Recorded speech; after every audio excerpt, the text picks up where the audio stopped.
বাসায় পাউরুটি থাকলে এই নাস্তাটি বানাতে পারবেন আপনারা খুব সহজেই। তো আমি যেভাবে বানিয়েছি সেটাই আপনাদের মধ্যে শেয়ার করলাম। আপনারা চাইলে করতে পারেন, অনেক মজার এবং মুচমুচে হয়, খেতে ভালোই লাগে, বাচ্চাদের কাছে কিন্তু আরও বেশি ভালো লাগবে। তো যাই হোক, আমি প্রথমে এখানে পেঁয়াজ কুচি কুচি করে কেটে নিয়েছি, আর নিচ্ছি হলো কাঁচামরিচ একদম কুচি কুচি করে কেটে নেবো আর কি, আর দিচ্ছি হলো ধনিয়া পাতা। তো আমি পেঁয়াজ, কাঁচামরিচ, ধনিয়া পাতা এগুলো কেটে নিয়েছি একটা প্লেটে। আর এখানে একটা আলু, আর আলুটা ছিল হলো কাঁচা, আমি ছিলে নিয়েছি। এখন একটা গ্রেটার দিয়ে আলুটাকে খুব ভালোভাবে গ্রেট করে নিচ্ছি। তো যাই হোক, আমার গ্রেট করা শেষ হয়ে গিয়েছে। এখন আমি একটা প্লেটে আলু গ্রেট করে নিয়েছি যে সেটা দিয়েছি, এখানে যে কাঁচামরিচ, ধনিয়া পাতা, পেঁয়াজ কুচি সবগুলোই দিয়ে দিলাম একটা প্লেটে। তারপর এর মাঝে আমি এখন একটু মশলা যোগ করব। এখানে দিয়েছি হলো আদা বাটা, রসুন বাটা, আর এখানে দিচ্ছি হলো ময়দা। তো ময়দাটা একটু বেশি দেব। তারপর দেব আর কি এখানে কর্নফ্লাওয়ার। তো কর্নফ্লাওয়ার আমি 2 চামচ দেব। তো এই তো কর্নফ্লাওয়ারটা দিয়ে দিলাম। কর্নফ্লাওয়ারটা দিলে কি হয়, মুচমুচে থাকবে অনেকক্ষণ। তারপর আমি পরিমাণ মতো লবণটা দিয়ে দিলাম। তো যাই হোক, আমার সবগুলা দেয়াই শেষ প্রায়। আর এখন আমি হলো ভাজা জিরে গুঁড়ো দিয়েছি, আর একটু ঝালের জন্য মরিচের গুঁড়ো দিয়েছি। তো এখন সবগুলো আমার দেয়া শেষ। এখন আমি খুব ভালোভাবে মেখে নেব। যাই হোক, ভাজা জিরের গুঁড়ো আর মরিচের গুঁড়োটা আমি দিয়ে দিলাম। এখন আর কি প্রথমে খুব ভালোভাবে মেখে নেব আমি। আলু থেকে একটু পানি বের হবে, দেখতে পাচ্ছেন কিরকম হয়েছে। তারপর একটু পানি আমি দিয়ে আরও ভালোভাবে মেখে নেব, কারণ এটা একটু নরম নরম হবে সেজন্য আর। যাই হোক, আমার মাখা শেষ হয়ে গিয়েছে, আমি একটু প্লেটে রেখে দিলাম। আর এখানে আমি দেখেন পাউরুটিগুলো পিস করে নিচ্ছি। আমি 2 ভাগ করে নিচ্ছি আর কি, আপনারা চাইলে এটাকে 4 ভাগও করতে পারেন। তো যাই হোক, আমি এখানে প্রায় কয়েকটাই করে নিয়েছি এভাবে করে।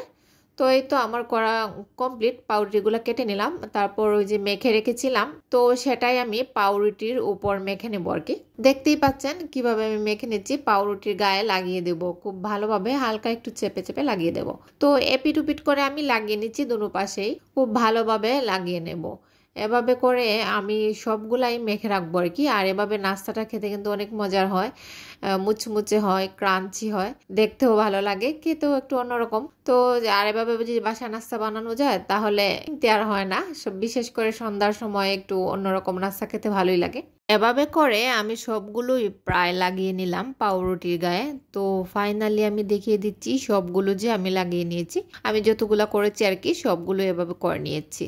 তারপর এখন তো একটু বাছতে হবে, তাই প্যানে আমি পরিমাণ মতো তেল দিয়ে 1 পিস করে দিয়ে দিচ্ছি আর কি। তো আমি এখানে 2 পিস দেব।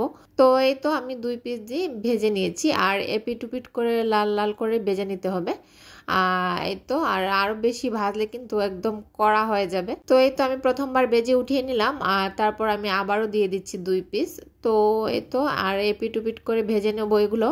তো এভাবে করে আমি ভেজে নিচ্ছি আর কি। আর এটা সসের সঙ্গে খেতে অনেক মজার লাগে, এমনিতে খেতেও ভালো লাগে, সস দিয়ে খেলে আরও বেশি ভালো লাগে।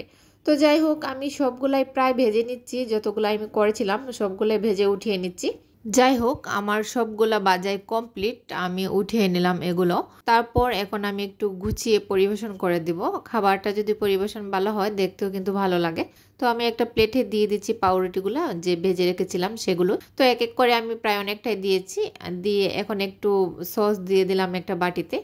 দেখতে অনেক সুন্দর দেখাচ্ছে, তাই না? রেসিপিটা যদি ভালো লেগে থাকে তাহলে সবাই একটু লাইক, কমেন্ট এবং শেয়ার করে দিবেন।